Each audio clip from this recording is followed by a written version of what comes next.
y'all? It's your girl Fawn, and you're listening to Lelli and Fawn Growing Through It, podcast where we unpack our mess, spiral just a little bit, and somehow end up wiser for it. Quick heads up, the show is rated R for real talk, language, trauma, occasional oversharing, and definitely no filter. If you're looking for calm, collected advice, sis, wrong podcast. My twin Lelli and I keep it all the way honest. We're not experts, we're just two sisters figuring it out while talking into microphones. So whether you're thriving, crying, rage cleaning your kitchen, or just trying to keep your plants alive, we've got you covered. Let's grow through it together and maybe scream into a pillow or two along the way.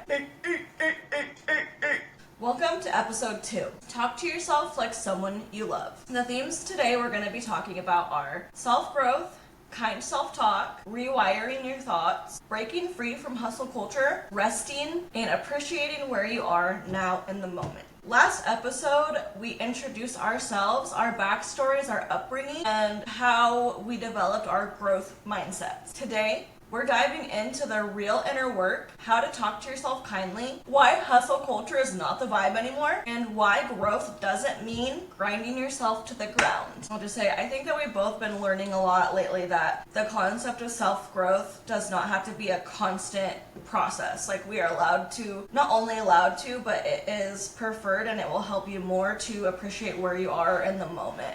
That's something I still struggle with a lot and I'm still working on today. That's why we are growing through it with you, because we still struggle with these types of problems as well. And so I think it helps that we all get into like a group like this and we can talk about it. Yeah, I will say, I think, in the self-help kind of community, there's always that kind of like, you always need to be working on healing, you always need to be growing, you always need to be working on that next thing to be healed, and you're only going to be happy if you're healed. And that's not the case. You need to be balanced as well, and just have love and respect for the journey that you're on, and love yourself where you're at currently. Segment 1 here is called The Inner Critic and How to Talk Back. So I'll go first. So my inner voice was always harsh and mean up until I was around 25, I feel like, and we're about to be 30 here in, a week? 10 days. Yeah. Literally 10 days. We're about to be 30. Literally 10 days. And we're about to be 30.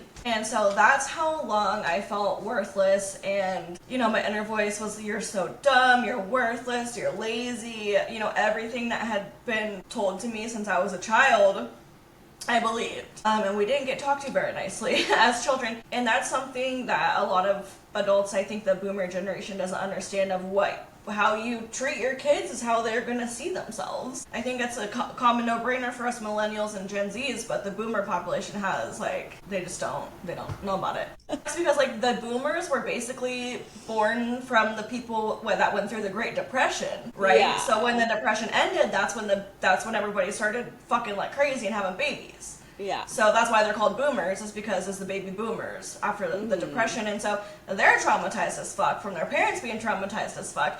And the farther back history goes, the worse shit is. Trauma. Yes, exactly. 100%. And so that's one of the things that we are here to, that you can break. It can stop with us, you know what I mean? So, break that cycle. What about you, about your inner voice? Basically the same thing. I would say you started working on your self-love journey a bit before I did. A year or two. Yeah, but it really came to a breaking point. I was so closed-minded, basically survival mode, limited. Yeah, all I could think about was what move I had to make next in order to survive. I didn't have the capacity to think about anything else. And so once I was in a place to where I had evolved enough to begin to notice the thoughts, then I could say, shit's not great up here.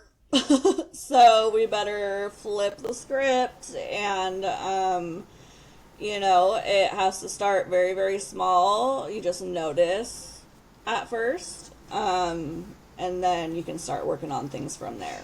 Okay, so then how it felt to flip the script and try talking kindly, even if it felt fake at first. For me, it was really hard, this part, because, this is the step after you start to notice your thoughts, right? So this is step number 2. And it was so hard. I felt cringe all the fucking time. Like, people would say, oh, go look in the mirror and say affirmations I have a story to yourself. about that. Okay, me too. It's like, I could not look myself in the eyes in the mirror. Still, I think it's a little bit, it's like uncanny valley. So that was kind of how I was shaping my new inner dialogue. It was hard at first to try to shape that because it felt so cringy, and I had never even thought I was capable of, like, I was like, loving myself? What does that even mean? Like, are you even supposed to love yourself? Like, that seems like a weird concept. I was like, I've never even thought about that before. Because I'm like, oh, I'm ugly, I'm stupid, I'm worthless. Love yourself. Like, what do you mean? You know? And so it felt really cringy at first, but the more that you do it, the more better you feel and the more natural it feels. And that's how I was able to kind of shape it and build it up. Your turn. So, I have a similar story to where I had gotten into counseling for the first time, and I had a very amazing counselor. His name was Juan. Shout out to Juan. And we love Juan, and he had told me to, like, do that, like, say affirmations in the mirror, and I literally was like, absolutely not. I refused to do that. And, I was at such a different place in my life then, and shout out to him for dealing with the person who I was back then, because it was not an easy job. Yeah, he was amazing. Anyway, I was like, absolutely not. I will not be doing that.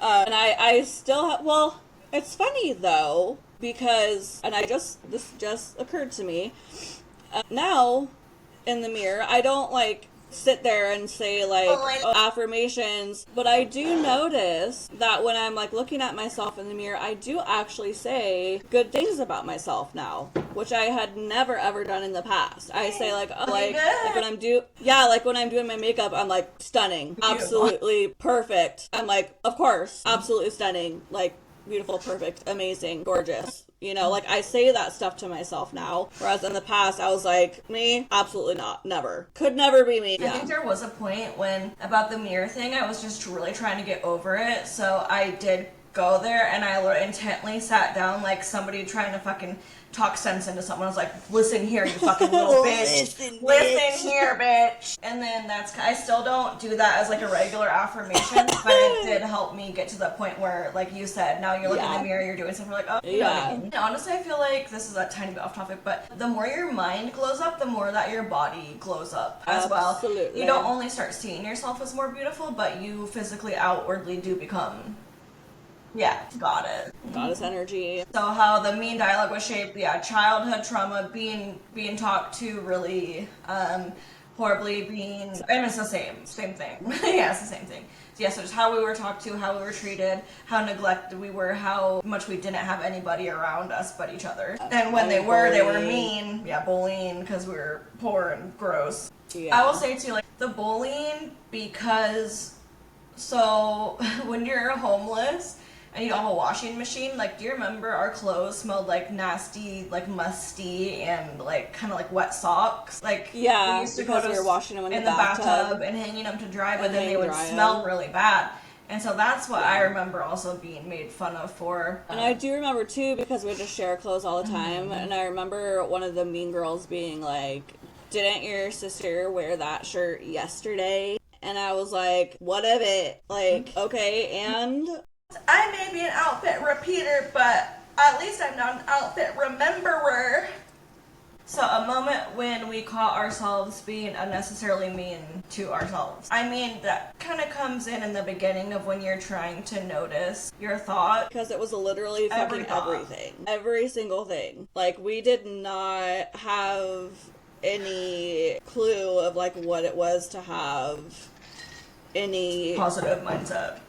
Positive anything at all in life, like, ever. Like, everything was just bad all the time, so of course our minds were gonna sort of reflect that. One thing to talk about really quick before we go to the next topic, it's called the negativity bias. Have you heard of this? I mean, probably at some point. I am gonna, really quickly, it's really important, so I'm gonna Google it so I can get the actual definition. Have you seen those TikToks of people, like, taking a fat dab and then they're like, it's a ghost! And they're just like coughing super bad, there's smoke, and there's like smoke, there's a ghost in my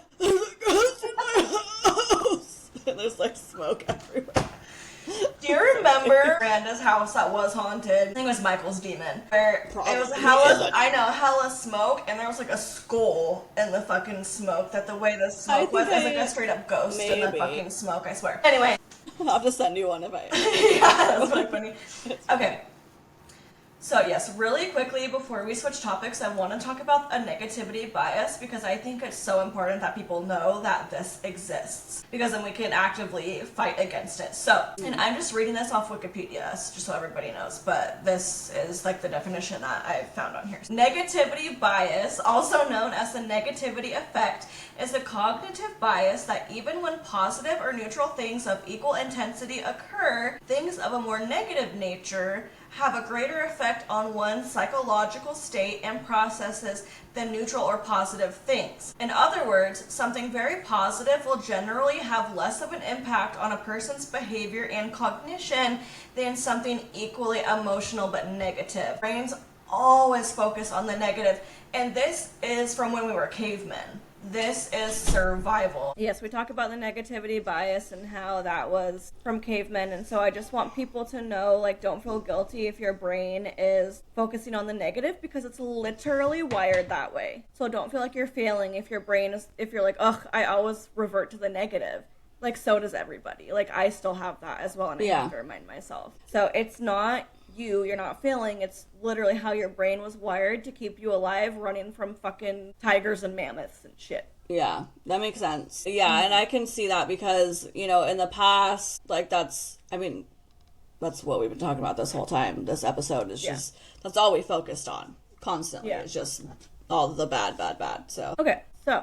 So then I think we're talking to you about how it felt to flip the script and try talking kindly, even if it felt fake at first. And it definitely feels silly at first because I know for me, like I felt, you know, in the pit of despair. You don't feel like anything's gonna change. You don't feel like anything is gonna get better. You feel like it's pointless. Like, I know I felt like that at least. Like, why even try? Like, what's the point? Like, literally, that's what I said to myself so often is like, what's the point? What is even the point? Like, I try so hard all the time. Like, why try something new? Like, when it's not even gonna work kind of thing. But it do be working. So, you know, it do be working. So... it feels silly at first, but you know, you just gotta start. And you know, a lot of people say like fake it till you make it. I don't necessarily, I don't know why I don't necessarily like that phrase because you have to like try to believe it. Even though it feels weird, you don't fake it because if you're faking it, you don't really believe that it's possible. Okay. That makes sense. I'm like, I don't know why, but I just don't necessarily like that phrase. But you do know why. I know why. That's why. Yeah. That makes sense. Yes, that.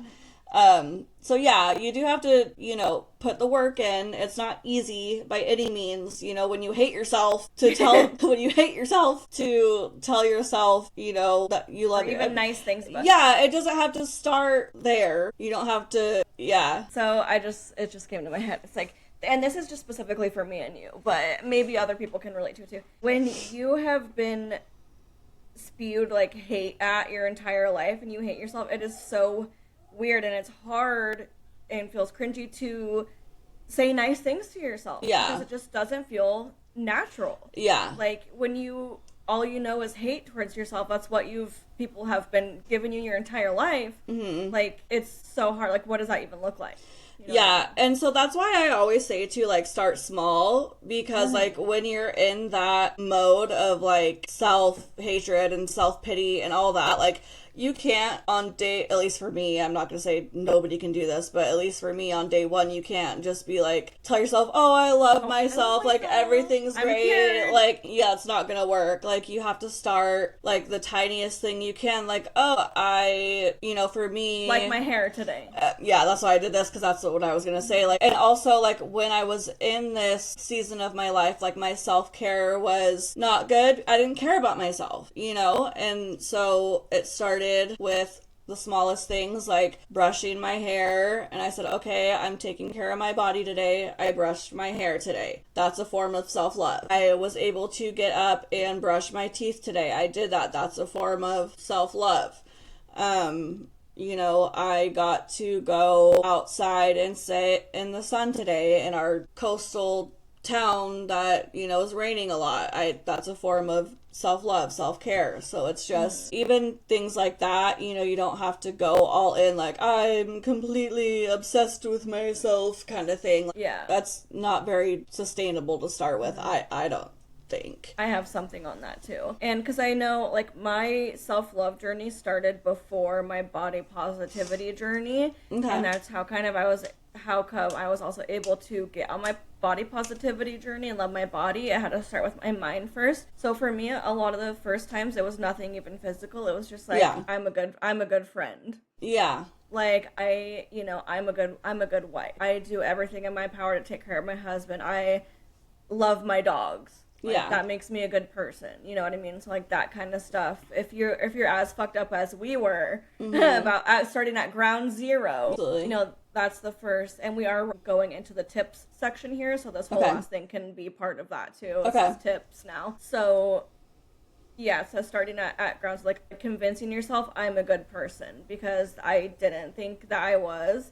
I thought that everything I did was a burden to everybody. I thought everything I did was wrong. And because I believed that, that's how it came to me in the world. Like, people treated me like shit. My bosses hated me. I was always, like, in trouble. My work ethic wasn't good because I just said that company fucking sucked anyway. Oh, yeah, the company sucked anyway. But I wouldn't have let them treat me that way. And I would have had boundaries from the start. Like, you can't fucking talk to me like that, man. Yeah, and that's true. Like, there's so many jobs I had in the past where I was treated like complete and fucking garbage, and it only perpetuated what you let it happen because that's what you think you deserve. Right. It only perpetuated the thoughts that I already felt about myself because I didn't believe that I deserved any better, or I didn't know how to stand up for myself, or like there was literally, when I lived in Washington, nights that I would cry myself to sleep because of how I was being treated at work, and I didn't have the guts to stand up and say, hey,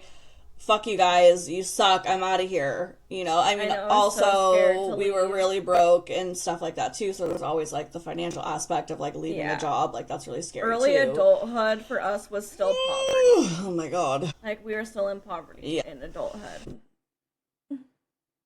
Okay, so the next tip is, you know, the would I say this to my best friend? Yes, for real. So once you're paying attention to your thoughts, if you're like, oh my god, I look so fucking gross today, like, excuse me, bitch. Yeah. Would you say that to your bestie?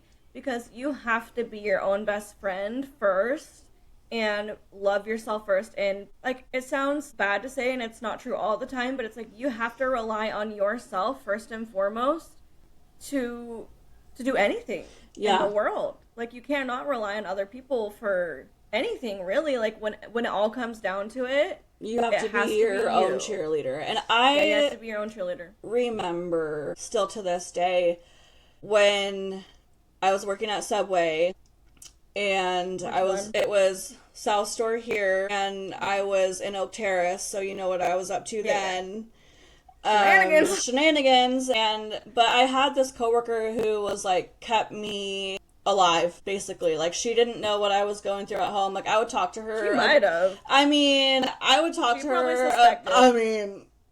Probably. But I would talk to her about stuff, and I still remember the day. I don't know what I was talking about, but she looked at me. I was talking negatively about myself in some way, and she looked at me and she said, hey, don't talk. I'm gonna tear up. She said, hey, don't talk about my friend like that. And I literally was just like, what? That's one of my other tricks that I have. I'll explain that in a second. Yeah. Remind me. And, like, I'm getting literally, like, teary-eyed. Me too. She said, hey, don't talk about my friend like that. I know. And I was just like, oh my god. And she's also, like, one of the first people who ever, like, told me, like, and I started using this too, and I noticed when I had said it to somebody else, they had the same reaction that I had when, I had done something for her. And you know how people say, like, thank you or whatever, and, like, how people say, like, I appreciate it or whatever, and she said, I appreciate you instead. Aww. Yeah, and I literally, like, did like a double take. I was like, what? And so I kind of, like, you know, and I got it together quick, but I was like, whoa, like that was so impactful to me, like at that point in my life. Like instead of saying like, oh, I appreciate it, she's like, oh, I appreciate you. Where is she? We need to go find her. She's I still have her on Facebook and stuff, but she's in a different state. I literally have messaged her and I was like, you were such a light. You were such a light in my life at one of the darkest points, and like I've expressed to her like how much changed my life, how much she has meant to me at that point. But I did that to somebody else who has unfortunately now passed on. But Nick. So he'd done something for me like that, just random, like a little random thing, and to say thank you, I said, oh, like I appreciate you. And he did the same thing I did. He kind of like, did like a little double take, and, and then I heard him like saying it to other people. Aww. And so, yeah, it was just like, so, I think that's just a good thing to say to somebody instead of thank you, I appreciate it, because a lot of people don't get told that, just by my reaction, by his reaction. Tell people you appreciate them. I've actually done that before too, and I didn't realize like until you said it now, like people do have reactions over it. Okay, so my thing was, I've said this on social media a million times, and it is a hill I will die on. So whenever I back then was checking my negative thoughts, even before I started replacing them, so this is like step 1.5 I'm about to say. I literally said, hey, you don't talk to her like that. Whenever I had the mean thought, that's what I would say in my head, hey, you don't talk to her like that. I literally just did that last night. Like I was meditating, and I don't even know what I was saying, but I literally did that. I was like, stop. Don't talk to her. Yeah, step 1, recognize. Step 2, intervene. Step 1.5, intervene. And then step 2 is kind of trying to replace those thoughts. Yeah, but that's the thing too, is like once you got to replace it too, and that's the thing. So that brings us into the next tip. That's like adding humor to your self-talk too.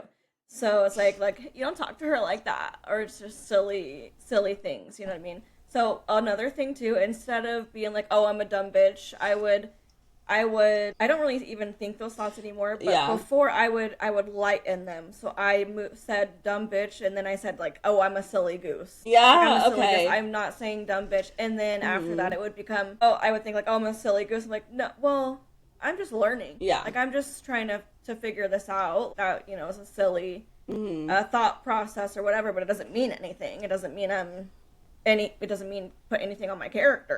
So practicing neutral thoughts before jumping into positive ones. That's exactly what I just said. So take it to neutral, and then eventually you'll kind of just stop having them. But even sometimes now I still think those. The thing is too, is like realizing that doesn't mean you're a failure either. Like just know, like it's part of you. It's part of what you've lived through. The reason why this is happening, and it does, like the fact that you are now on the journey to help these things and to know about them, it just makes you so much stronger. Yeah. And like growing, like the process of growth is like what, and this is a little, I just thought of this is a little off topic, but like I see people, on their growth journey be like, oh my gosh, like I'm so glad I'm not that person anymore, or I'm so glad I've changed or whatever. But like you have to realize like that person you were at the beginning of the journey is who got you here today. And like it's just as worthy. Like you wouldn't be where you are if that person wouldn't have made the decision to start trying to take the steps to get where you are. You know what I mean? So like even if you aren't, even if you haven't started trying yet, or even if you aren't very far along on your journey, like the person you were before or whatever is just as worthy as the person you are now, because that person got you to where you are right now. Yeah. Little tidbit there. So yeah, totally. So moving on into segment 2. So this is faking it to rewire it, but I know that we both don't really like the word like faking that much. Yeah. So but what we're going to talk about really quick is why saying things you don't believe yet matters. And so that goes into here the science of thought repetition. And so I have that pulled up right now. If you Google the science of thought repetition, have a little Goog.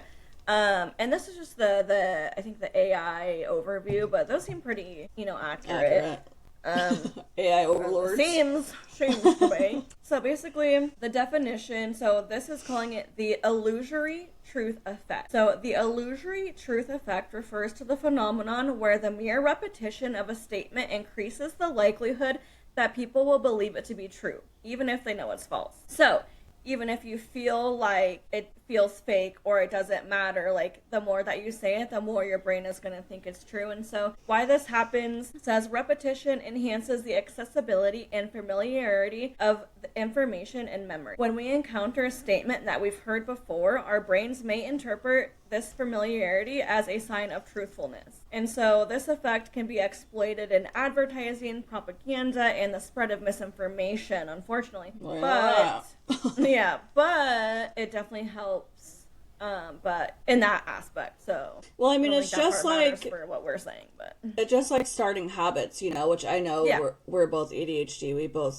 It's harder for ADHD people to do habits, but like it's the same concept. You want to so bad though. It's the same concept. You do something enough times and it becomes a habit. You intervene the bad thoughts enough times, like it's gonna become second nature. You do anything long enough and it becomes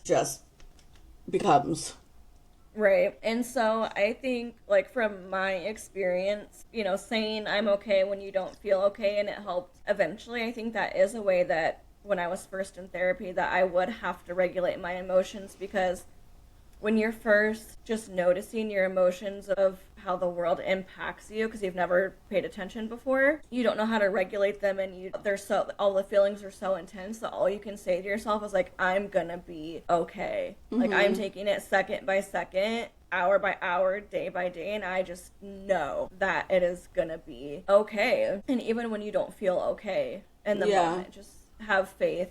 And I don't necessarily that wording is, me and Justin were just talking about it, how, because I'm not religious, right? Right. And so, but faith, it always kind of goes to Christianity and faith in God, but it can mean so many different things too. But I feel weird saying like, oh, have faith to my husband who is also not religious when we're talking about getting a good house or our futures, you know what I mean? And so we're both like, yeah, it's fair, because yes, you can have faith in God, but you could also lack faith in whether your friend's going to call you that day. Right. You know what I mean? So it's so different.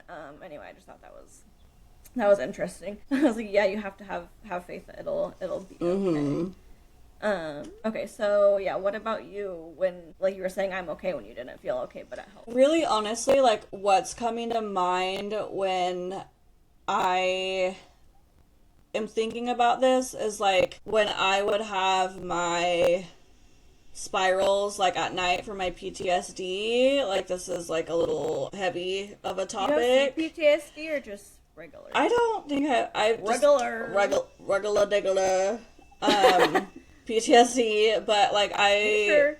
I don't know. I don't know. I don't know the difference. I have complex. Honestly. So, okay, sorry, side note. This is important. This is my CPTSD expertise. I don't know the difference. Okay, I got you. So everybody who wants to know, because this is important too, it's going to come up later. I have CPTSD, so that means complex post-traumatic stress disorder. So, and Mom was wondering about this too, so she was like, what's the difference?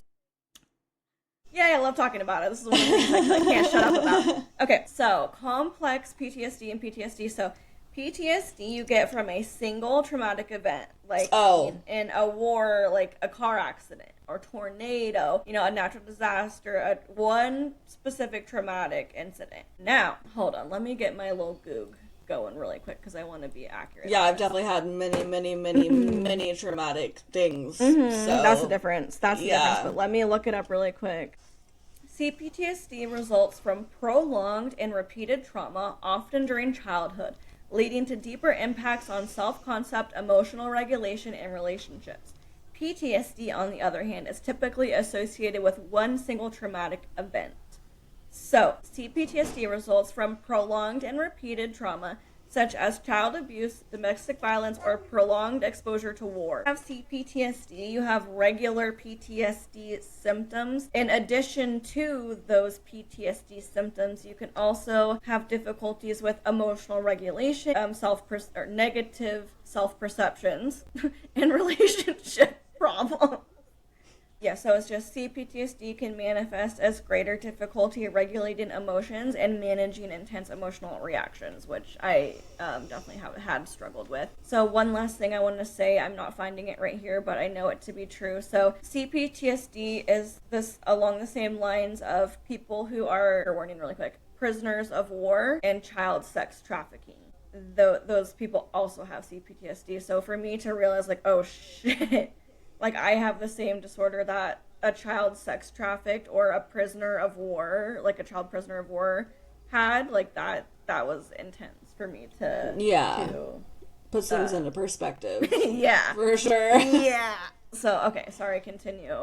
It's okay. Just a little tidbit. Yeah, so, I know we were talking about, like, the saying, I'm okay, when you didn't feel okay, and it helped eventually. So, why the CPTSD got brought up was because the thing that comes to mind when I think of that is I used to have really bad insomnia when before I was able to really regulate myself at night, which meditation has helped a lot. When that's a whole different story, because that was really, really hard for me to start because of those reasons. But I would just catastrophize like 24/7, like for hours and hours and hours, and I just could not sleep because of it. You know, I just thought of all these terrible, awful things that had happened to me in the past, or make up scenarios that would never happen or could happen, like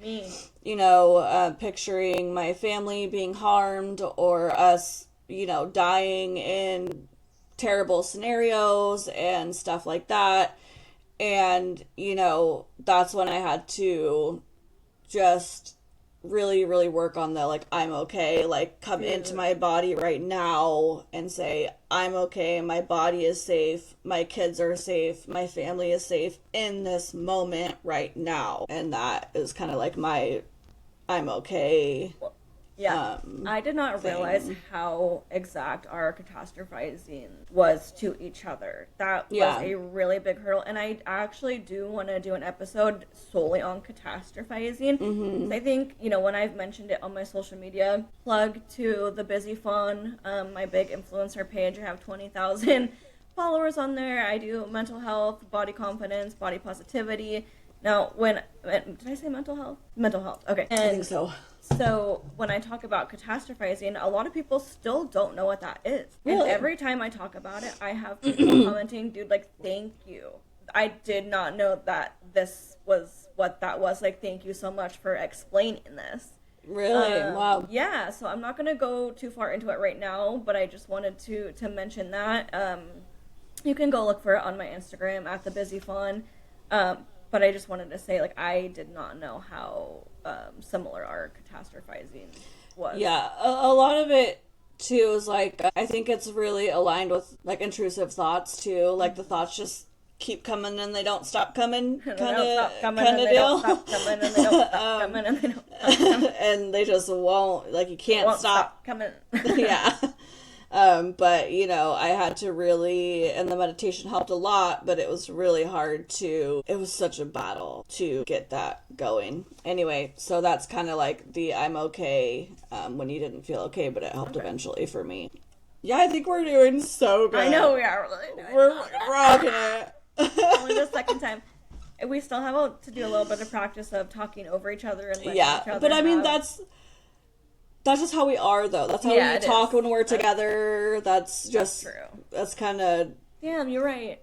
So we're gonna talk about in this section some mantras or like mini scripts to try. So when we're talking about, once you get past step 1 and step 1.5, here's some things in step 2 you can say to yourself to kind of challenge these thoughts. So number 1 is like, I'm not behind, I am on my own timeline. This one's this one's really important for me because of my CPTSD. So big symptom of people that have CPTSD is that we feel behind people our age because our trauma, like whatever age you were getting that prolonged abuse is kind of where your mind stays at for a long time.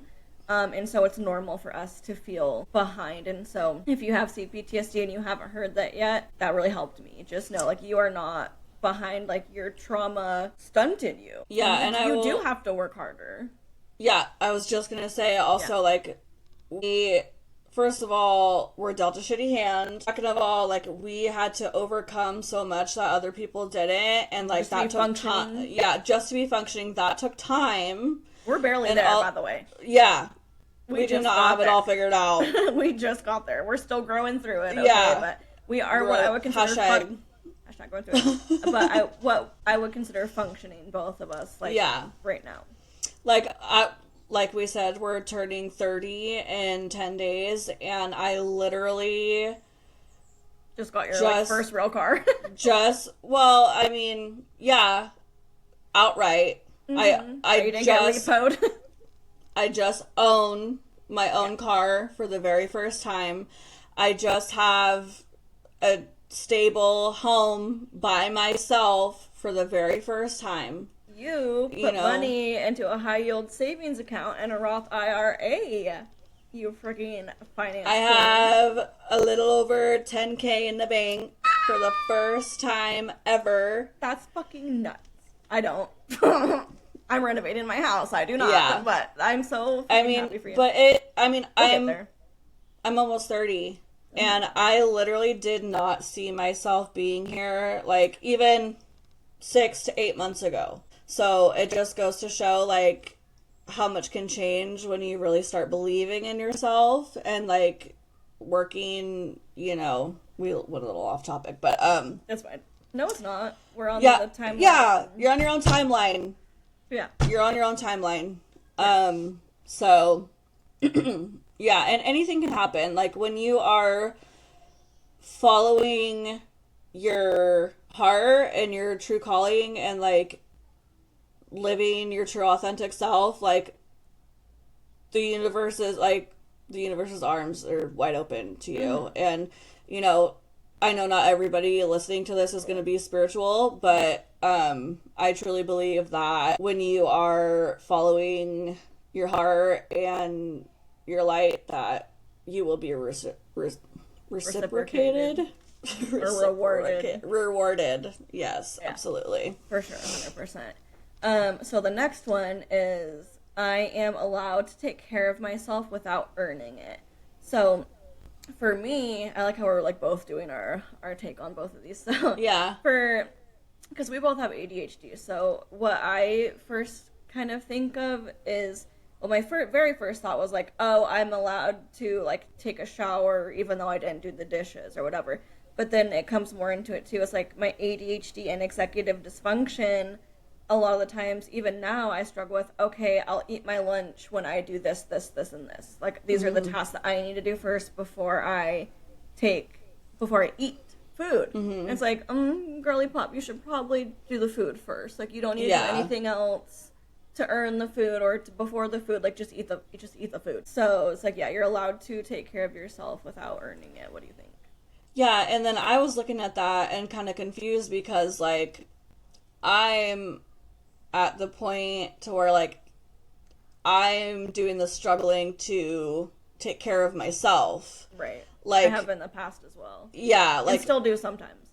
Yeah. So, like, earning it, like, what do you mean I have to earn it? Like, it's hard to even do it to begin with. Like, what do you mean earning 100%. Like, so I want to let everybody know that these outlines that we do with the help of ChatGPT. So when we read some of these things, it's nice to get the perspective from that, but also like put our perspective into it. Yeah. So well. I like the prompts. Yeah, we talk about, like, hey, like, what do we want to talk about this time? Like, what should we, what do we want to share? What have you been thinking about? And then we just, like, type it in, and then it'll pop out, like, stuff like that. So, and then we change whatever we want to and say, oh, we like this, or take that out, or whatever. But Love it. Okay. So, yeah, it's very true because for a long time, I talked about it in the last episode, I couldn't take care of myself. There was years where I didn't take care of myself. So for me, that's getting to a point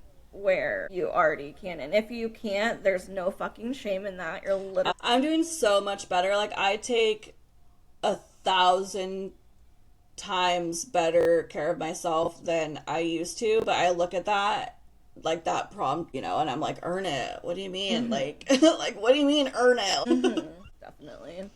Okay, I could chat about that more, but I think we should move on because... Yeah. So then the last one is, this isn't forever, so whatever situation you're in, this isn't forever, I just can't see the full picture yet. And so this one, I think, really helped me too when you're still in the middle of trying to figure everything out and figure out your path. You're just starting to pay attention to your thoughts. You're fucking in the trenches. You know, it's like, you can't see a way out, right? But what I want you to know is, like, you can't see a way out yet. If you start these little things just to take care of yourself and start loving yourself just as much as you can do, even if you're stuck in bed, bitch. Okay. If you're stuck in bed right now, I want you just to lift your fucking leg into the air if you can. Just as much as, even wiggle your fucking toes. Just wiggle your toes. Just something. Open your window, please. Go, if you can, sit up. Go put your face at your fucking window and breathe some fresh air. Like, no matter how deep in the trenches you are, there's always little steps that you can take to help yourself. And I think it's a little bit different too for people with chronic illnesses and things like that. So I'm talking, like, in regards to depression, executive dysfunction, not a physical chronic illness. Yeah, it's so hard because I have been, like you said, in the trenches so deep where, like, nobody could tell... see a way out. Nobody could tell me nothing. Dude, I'm like, everything is impossible. There's no way. And so, like... I was like, I just know somebody like that right now. That reminds me of a certain somebody. Right. So I know, like, somebody listening to this and, like, you know, if there was somebody listening to this in, like, the deepest, darkest moments, you know, even doing that is going to seem impossible. And, like, I get that, and I was there. And I feel that. And, like, it's hard to have any advice for that person because there almost is no advice besides, like, it can get better. You just have to have hope that it can. And then one day, like, if you can, like, don't feel bad for not, but, like, if you can, start, because it will change everything. Yes, because unfortunately, like, the hardest truth about healing is that you have to take action. Like, nothing... It's so hard, dude. I fucking hate it. I hate it. You have to take action or nothing is going to change. Like, you have to do something. I know. It's so hard. It's literally like, the hardest thing. I know. It's like wiggling those toes. You know what I mean? As much as you can. Because as much as it is okay if you're not in your healing area and all you can do is survive and lay in that bed, doesn't matter if you brushed your teeth that day, doesn't matter if you eat in that day, if you're laying there alive, like, that's all that matters. But it's also not gonna change, unfortunately, until you start taking action, which is the fucking hardest part. Because it's so hard to get, it is so hard to get started. You just have to have a pure force of will. And it's okay if you don't yet. But, you know, those tips in the beginning of just how you talk to yourself, that will help. That's how it starts, though. Yes, exactly. That's how it starts. So that's why it's step number one. Yeah, changing the dialogue. Changing the dialogue.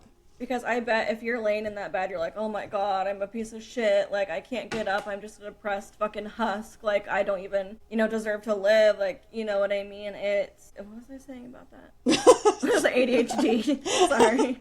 You gotta change the dialogue. Yeah, change the dialogue. Thank you. Oh my god, I just fucking memory wipe. That would have been bad if you just stopped there. That's it.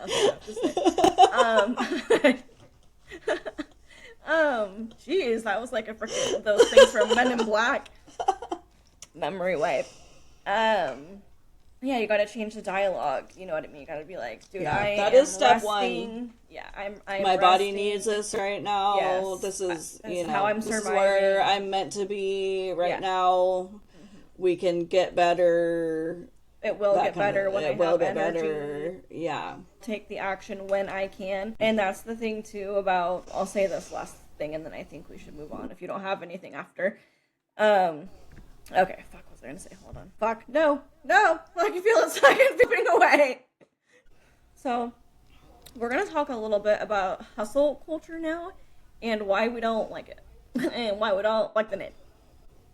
Hustle culture, it kind of teaches you to always be on the go and not prioritize rest, and that you're always reaching for the next step, versus listening to your body and going at your body's pace, which we haven't talked about much yet, but is very important, and we will talk about in future episodes. So yes. Hustle culture teaches you to just never rest, and that is not healthy. Just grind. No, absolutely not. Hustle culture, I think, is very, very toxic. It just teaches us that we should always be working to be, towards something better always, and not to be thankful for the season that we're in. And it doesn't really give us room to rest, I don't think.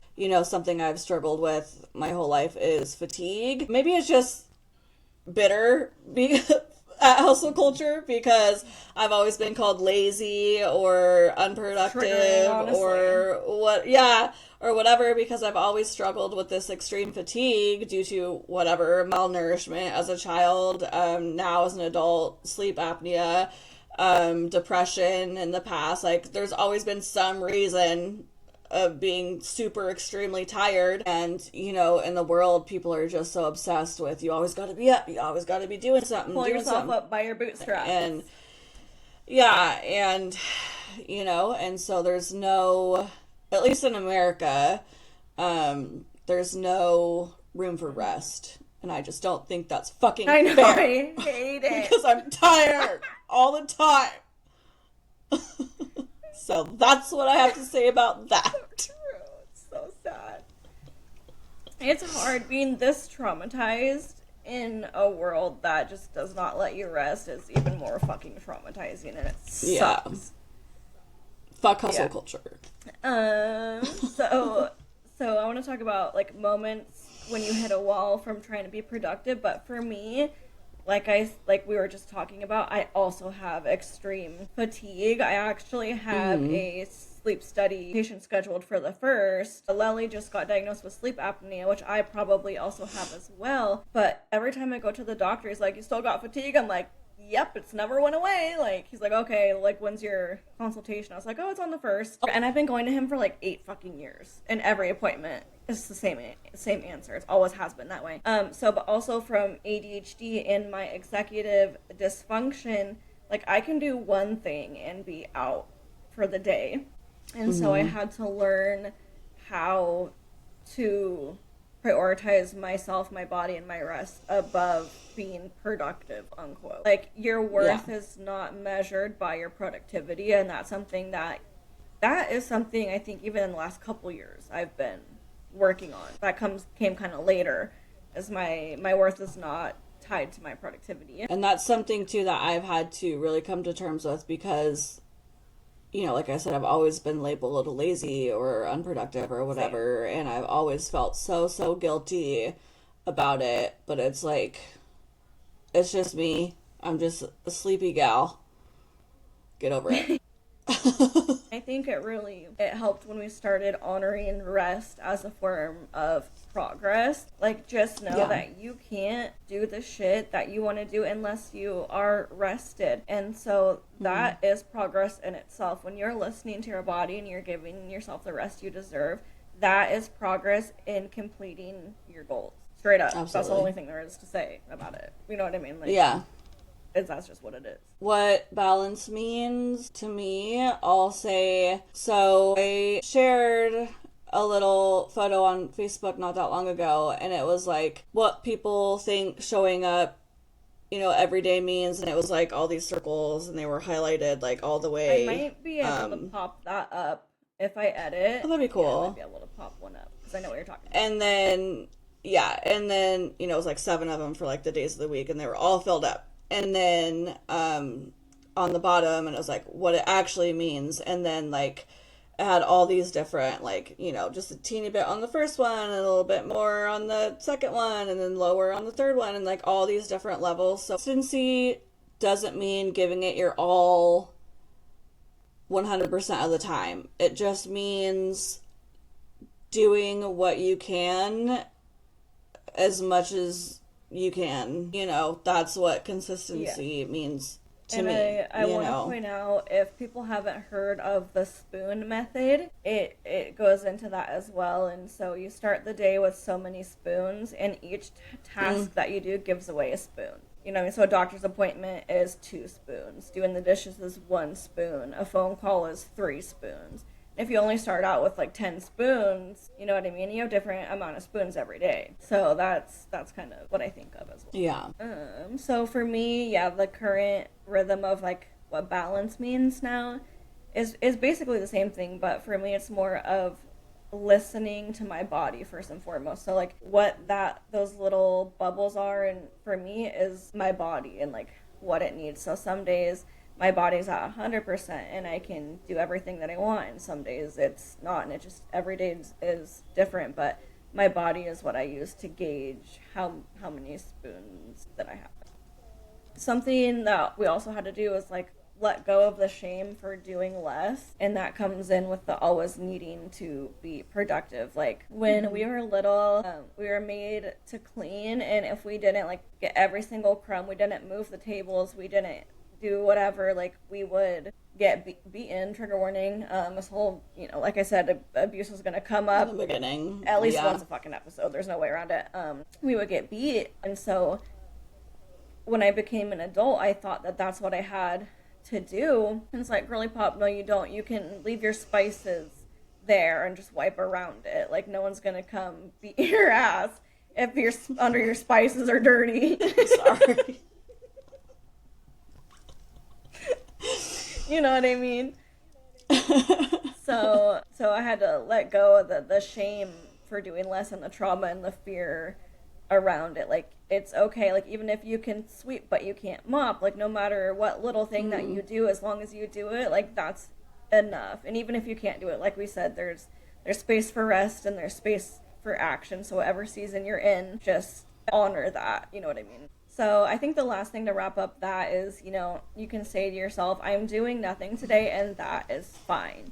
So it's really honoring that season of rest when you need it, and also honoring your ambitions and your dreams and your goals when you do have the energy. Yeah. And so moving on to, we want to talk about how it's okay to just be. So we really want to normalize existing without the constant pressure to evolve. And that's something that we both agree. And so I think this is a really important topic of the episode. It's might be one of the most important ones, and the ones that we like to drill into people's heads. Yes, you don't have to be on your healing journey 24/7, and what you should work on first and foremost is loving yourself no matter what stage you are in. Whether you're just starting or you're super healed and you don't hardly ever have issues anymore.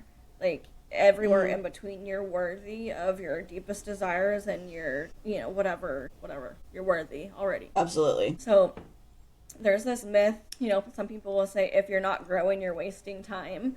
That's bullshit. I hate the concept of wasting time, because that's very triggering to me in my CPTSD of feeling behind.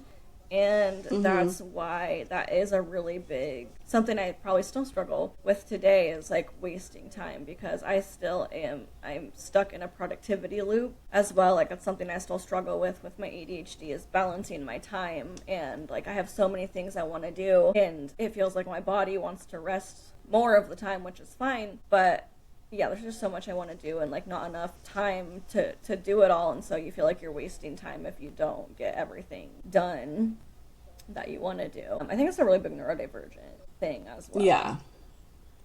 Yeah, I agree. And it's important really just to learn to enjoy where you are without rushing to the next big thing. And I know that's hard to hear in the beginning of your journey, it's because hard to hear now, bitch. Okay. Yeah. I'm still working on.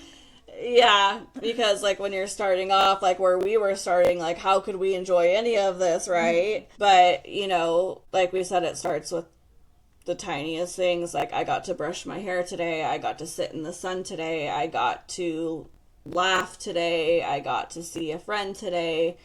Just finding the joy in the smallest things. I got to find joy was one of the mornings where it was like really cold. It was like spring had like really just started, and there was an ice pattern on my car, and it was like so intricate and like swirly and crazy. Like I've never seen an ice pattern like that before, and I literally took a picture of it and posted it to Facebook, and I was like, everybody look at this cool one this year too. ice pattern. Yeah, Mom told me about that. That's weird, because I've never seen that before either. So how did we get an intricate pattern in the same year for the first time? Yeah. Weird. So, you know, just random, weird, you know, anything that is odd or beautiful or, you know, just makes you think like, oh, you know, takes you out of your mindset. Brain for a second. Yeah, out of your little normal pattern of thinking, like notice that and say, oh, that's different, and then enjoy it. And you know, that will I'm help. really trying harder to like romanticize my life, which is hard even now. That's a hard one for me. Yeah. Lastly, before we move on to our last segment before our wrap up, so we have a prompt for the audience that we want to say, and then we're going to talk about it as well. So we want to know what's something you're proud of, even if you're still figuring it out. So make sure to comment that in the comments. So I'm going to go first, and I'm just going to talk about my social media presence. So I am still figuring it out, but I would say figuring out like how to make myself, it's like I need to figure out how to be proud of it, basically. Because it's like I'm not on, how to feel worthy of it, basically. It looks so good. I have my audience of my 20,000. You know, my content is good. It's valuable. My links, my, you know, little creator storefront looks really great. My media kit has amazing stats. It's so professional. It looks like, you know, $1 million a year influencers would, but I haven't made hardly any money because my money mindset's like I don't email brands and pitch because first of all, my ADHD fucking hates it, so it's really hard for me to do that, and like it doesn't give me enough dopamine, so I just don't. But I, you know, I am proud of everything that I have created so far into my online presence to further my dreams, because we haven't talked about it yet on here, but you know, I have the social media presence. That's been my dream for a long time now, is to become a full-time content creator. And I have come a long way in that. I've reached many, many goals. And for like, that's what the point is here, is like, it doesn't ingrain into my head that I've reached that many goals. Literally had 2 magazine articles now written about me. Well, one is a online magazine and one was a blog, I think. But 2 articles written about me. I just went and talked to senators of Oregon and representatives to testify for disability rights. I'm literally going again tomorrow. It's literally tomorrow.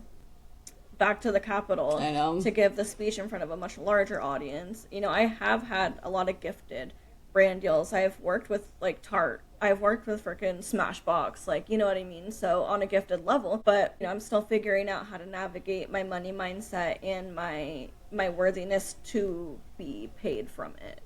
Yeah, to receive the recognition that I inherently know I deserve, but my brain needs to catch up on it. That's my spiel. Yeah. Thank you. You're doing good.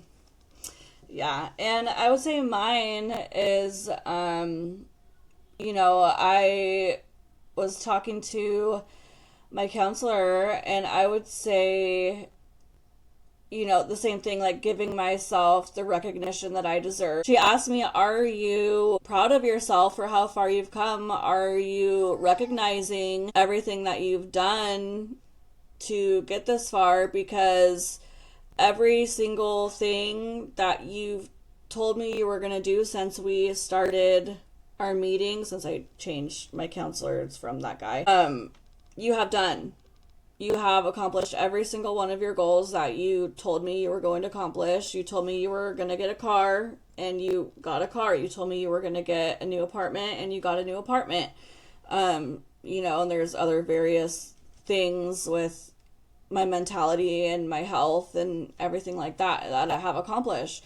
And I have realized that I do not give myself credit for how far I've come.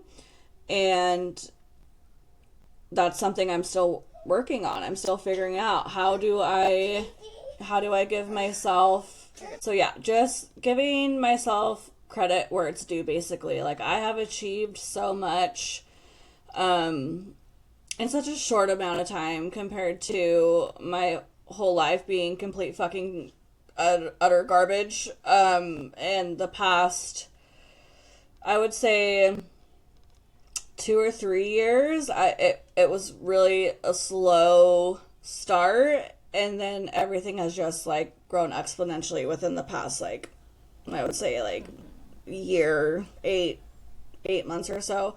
So that's something I'm working on. It's just giving myself the credit that I deserve, and I do damn deserve it because I've been working my ass off. So that's something I'm still working on. So what are you guys proud of? Know. That you're working on, that you're still figuring it out along the way. We're all still figuring this shit out. we ain't got it figured out. No matter who you are, you got something to fucking figure out. Tell you what, ain't nobody all the way healed ever. Out of a little bit of time, so we're gonna go a little bit faster, but we just have one segment left, so we're gonna talk about how day one is worth celebrating.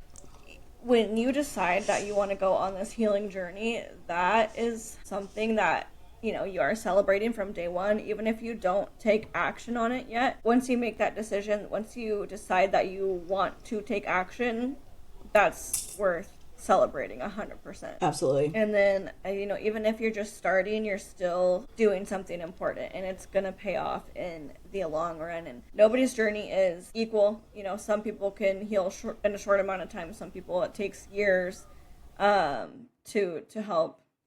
I would say, like, even if you've never thought about healing in your life and you've lived your life this one way for so long, even just the first thought, like, maybe this isn't working, maybe I should do something, even that first thought is a win. So, you know. So, and we just want to say too that consistency matters more than perfection. And again, this isn't to say that there can be, I could go on and on about that. We're not going to, but not to say that there should be no rest in between. So it's really finding that balance between action and rest, consistency and rest. As long as you get back to it eventually, no matter if it's 2 days or fucking 2 months or 2 years, like, if you have that intention to better yourself, as long as you get back to it when you can, that's all that matters. And then we just really want to encourage you guys to, like, give yourself credit today, not just once you, like, arrive at this fake destination, because that's something I'm working on still as well. It's like, oh, I'll be happy. There's no arrival date. I'll be happy when I'm a full-time influencer. Probably not. I'll probably still find something to want to strive for, and then not be happy until I reach that. Yeah. And that's something I used to struggle with too, is like, oh, you know, like we talked about with the hustle culture and giving yourself rest, like there's always that one more thing, like it's hard to be happy with what you have sometimes, but you literally have to make yourself, like, look around and be like, this is where I'm at, this is what I'm doing, this is what it is right now. Just try to be content at the moment. So as we wrap up, we just want you to remember these key takeaways that, you know, it's try to talk to yourself with kindness. Pretend it's better until it feels real, because of that repetition mindset. You'll eventually start to believe it. Rest is a part of growth. You need to rest to be able to grow. So... Okay. And then I just want to do, like, a quick checkup for us right now where we are mentally. I feel like I'm doing pretty good, but I am anxious about this speech again tomorrow. I honestly don't really want to go do it anymore. The dopamine kind of wore off, and it's in front of a much bigger crowd. The timing is not great. Like, it's from 5 to 7, but they recommend to show up at 2 p.m. because of the parking. And I'm like, that's a long time in between. So, and then 5 to 7 p.m., and then I have work the next day, which I only work 3 days a week now, but still. So it feels like I'm working an extra day this week going up to where I work to do work stuff. And I am going to get paid for it. I'm just not working at the house.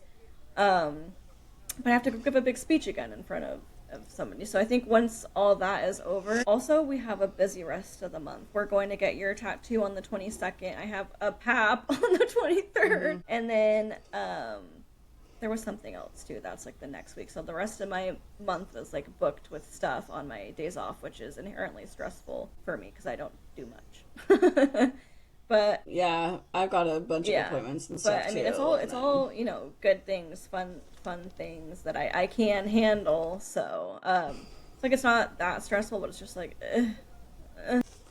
So where I'm at right now, I am having some kind of like internal conflict right now, and a little bit of external conflict with another family member. I'm just trying to stay grounded throughout everything.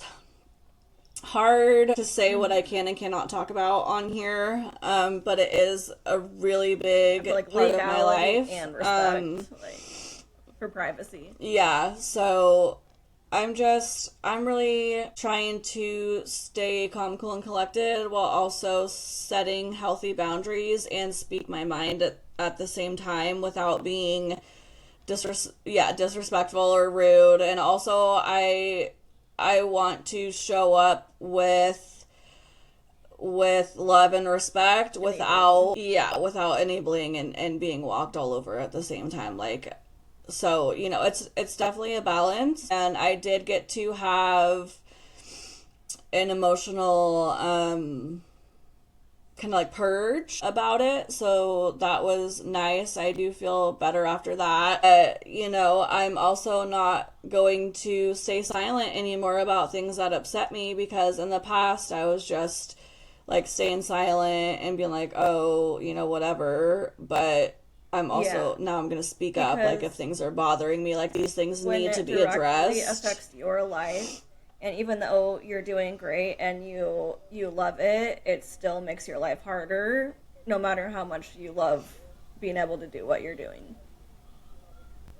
Yeah. So, I'm just going to take it as it comes and just try to take care of myself and my body and my mind and my soul as much as I can. So that way, like, when things go kind of sour in that area, I can be like, at least I'm focusing on the things that I need to focus on in order to be the best version of myself, because I'm gonna need to be the best version of myself in order to handle this certain scenario.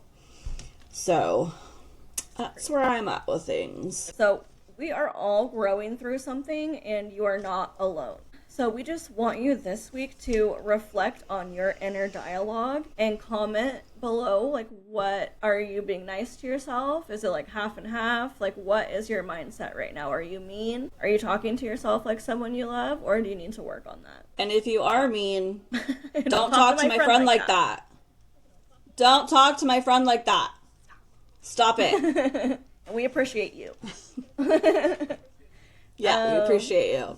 Okay, so we want you to DM us or comment something that you are celebrating, even if it's just making your bed today, even if it's just brushing your teeth or wiggling those toes. So obviously we want you to follow us on our Instagram, Threads, YouTube, and TikTok. They are all at Lelli and Fawn _ growing through it. And that is it for this week, folks. Thank you so much for listening along, and we will see you next week.